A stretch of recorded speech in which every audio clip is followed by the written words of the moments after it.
Čau čau, vítejte u natáčení s Patrikem Hausem. Dneska si ukážeme, jak se vkládají módy do GTA San Andreas. Takže si otevřete stránku www.gta.cz,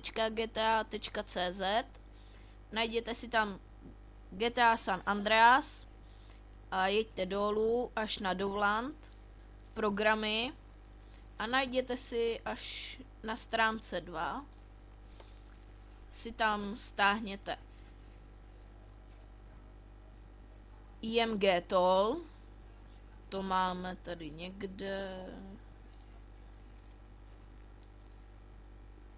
Tohle si stáhněte, asi to taky stáhnu.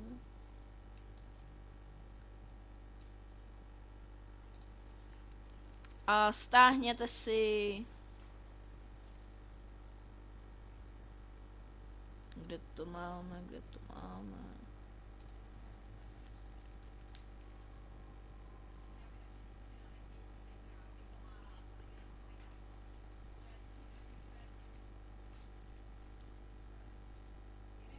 Tak tady si najděte, jestli to nenajdete jako já, tak si tady najděte GGMM a stáhněte si ho na plochu.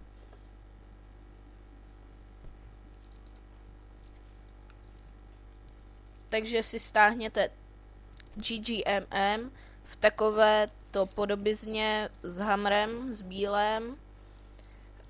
Tady si stáhněte, musíte počkat, až tam bude Dovland, stáhněte si to na plochu a to GGMM taky. Počkejte, až tam zase bude Dovland, jinak byste zase platili. To si taky uložte na plochu. Počkejte, až se vám to stáhne. A teď si to extrahujte a nainstalujte. Tohle už si můžeme odstranit. No, to nejde. No, tak znova si to odstraníme. A teď si to otevřete a máte tady GGMM. To si kopírujte, otevřete si místní disk a najděte si tady Rockstar Game a vložte si to sem. Pak si otevřete složku IMG Toll, to si taky skopírujte, ale vložte to do Models. Tam se vám to, musíte tam potvrdit, aby to pokračovalo. Tak, tohle už si můžeme odstranit. Máme to tady. Takže si to otevřete. A GGMM taky. Ale musíte si stáhnout nějaké módy.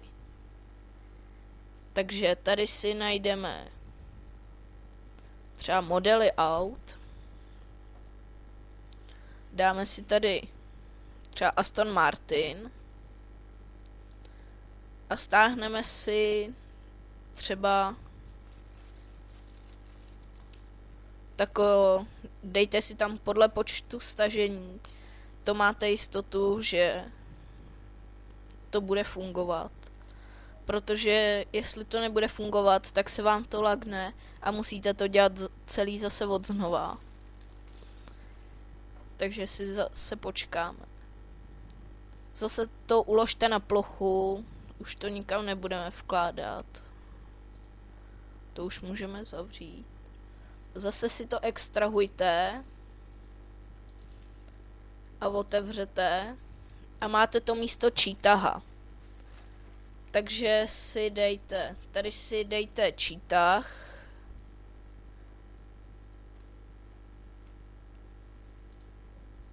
To musíme znova, se nám to laglo.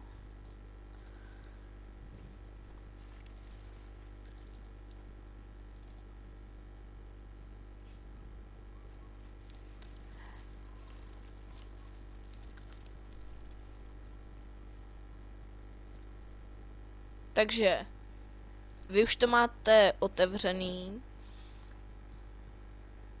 Takže když to máte otevřený, dejte si imgtool, pak file, open a tady si dejte GTA 3. To tam máte určitě každý.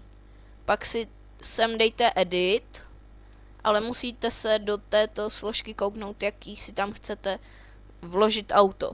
Takže my si chceme vložit čítah. Takže tam napíšete čítah a napište tam dff najít. On vám to najde. Dejte replace.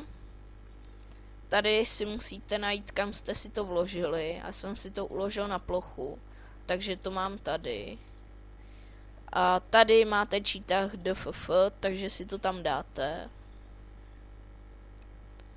A teď znova, akorát, že místo dff tam napíšete txd. Tady máte txd a úplně to stejný, akorát, že si tam dáte txd. A teď už to je s tímhle hotovo. Pak si sem dáte install, manual car a jestli tohle nechcete vyplňovat ty ID tak to můžete přeskočit, to vám tam vůbec nebude vadit. Tady máte dff, jako jsme to udělali u imgtool, tak tady to budeme dělat úplně stejně. Zase si to musíte najít, já jsem si to uložil zase na plochu. Takže tady si to zase otevřeme.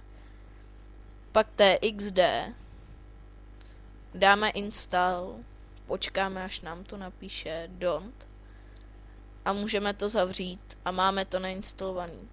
Tady u toho budete mít obrázky, mně se to nějak laglo, takže v tuhle chvíli to je všechno a jestli tam nechcete víc modů, takže už to můžete zavřít.